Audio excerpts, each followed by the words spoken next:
Sois pas triste si t'es célibataire le jour de la Saint-Valentin ou même tous les autres jours que c'est pas la Saint-Valentin. Il y a des choses pires, hein, comme se péter la petite orteille sur le coin d'un mur ou se coincer une couille dans le zipper.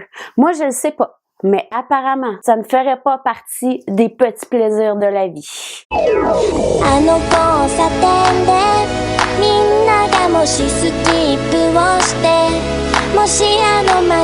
Bonjour, bienvenue à Geeky. Aujourd'hui, je vous parle de la Saint-Valentin au Japon. La Saint-Valentin qui est une fête chrétienne qui a été importée au Japon, évidemment, dans un but commercial. L'officialisation de la célébration de la fête de la Saint-Valentin s'est passée aux environs des années 70. Évidemment, les Japonais ont pris la fête de la Saint-Valentin et l'ont transformée légèrement pour mieux refléter leurs valeurs. La Saint-Valentin au Nippon se déroule en deux temps. D'abord, le jour du 14 février, qui est le même jour que nous ici, où ce sont les femmes qui vont offrir du chocolat aux hommes. Et un mois plus tard, le 14 mars, on appelle le jour blanc, là où les hommes qui ont reçu du chocolat lors de la Saint-Valentin doivent retourner la faveur. Il y a 4 types de chocolat qu'une fille peut donner à un homme. D'abord, il y a le Giri Choco, qui est un chocolat de courtoisie. Donc, la femme va offrir des chocolats à des collègues, des connaissances, des amis. Honmei Choco, qui est le chocolat de la destinée.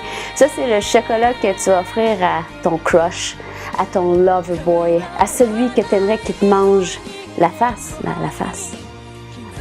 Et le chocolat a encore plus de valeur si c'est fait à la main. Depuis les années 2000, les filles peuvent s'offrir du chocolat entre elles. On voit souvent ça dans les lycées ou les collèges. Et c'est du Tomo Choco, qui veut dire chocolat de l'amitié.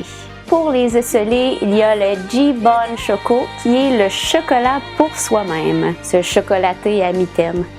Supposément, les femmes seraient beaucoup plus timides au Japon. La Saint-Valentin serait donc une chance pour faciliter la transmission des sentiments amoureux. Et finalement vient le 14 mars, journée où les hommes doivent rendre l'appareil aux femmes. Traditionnellement, le cadeau des hommes doit valoir 3 fois plus cher que le cadeau qu'ils ont reçu. Ça peut être du chocolat blanc, des pâtisseries blanches, marshmallow. La seule chose qui est demandée, c'est que ce soit blanc. Les hommes qui ont reçu un Honmei Choco, c'est-à-dire un chocolat de la destinée, doivent donner un cadeau à la femme qui est soit des bijoux ou de la lingerie, toujours blanche. Merci beaucoup pour ton chocolat. À Star, là, un string blanc.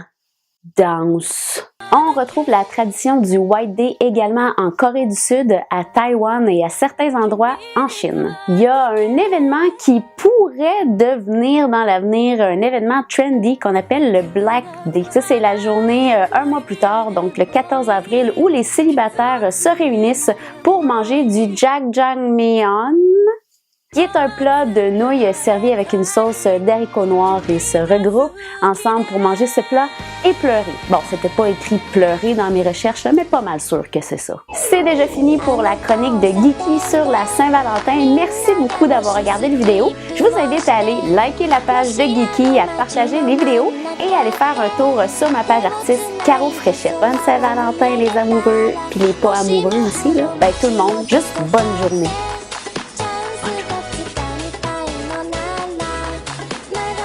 Daisuki!